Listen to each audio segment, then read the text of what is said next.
What's up, guys?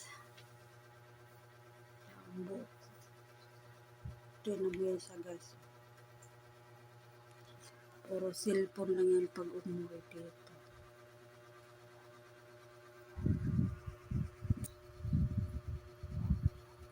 Love. Kanina ka pa, cellphone ko ng cellphone dyan. Di mo ko pinapansin. Di mo ko kinakausap. Eh, siyempre, minsan lang naman ako mag-cellphone.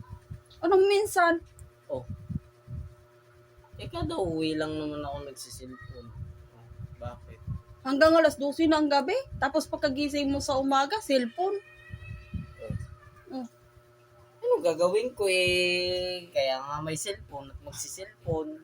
Nakapaghugas ka na ba doon? Pati ba naman paghuhugas sa akin mo? Ako na nga nagtatrabaho. Ako pa rin yung paghugasin mo. Ikaw naman na maghugas niyan. Di mo ba alam, nakakapagod dito magtambay, nakahiga buong maghapon?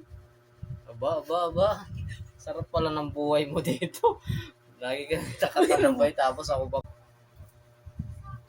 Ba yan? Yung sa pag-uwi, ako pa rin magdotopi ng mga damit na to.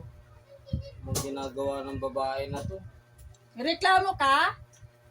E paano? Tuwing darating na lang ako, ganito. Ako pa rin magtutupi. O yan o, Pangjin. Kaya nga sabi ko sa'yo, lahat ng tupiin, dito mo na lang ilagay. Ako na bahala. Basta basta lahat ng tupiin, bigay mo sa akin. Ako na bahala para hindi ka na nahihirapan. Oh. Sige, mag-ano ka na dyan. Relax ka lang dyan. Nahirap na nga ako sa trabaho eh. Galing trabaho, maghuhugas.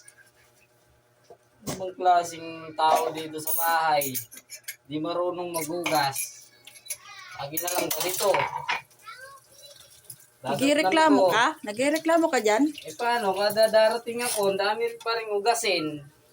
O yan o. O, tuloy mo yan. Hugasan mo lahat yan. Ito pa o. Ito pa. O, pan-red horse. O, pan-red horse. O, meron pa. Ayan. Wow. Dami dito Dapat ganyan. Sige. Ha? Hindi. Baka may hugasin pa dyan. Ilagay mo na dito. Ako na bahala. Huwag na nakakaya naman sa'yo. Tama na yan. Hindi, okay lang. Dami pa dito. Ilagay mo dito.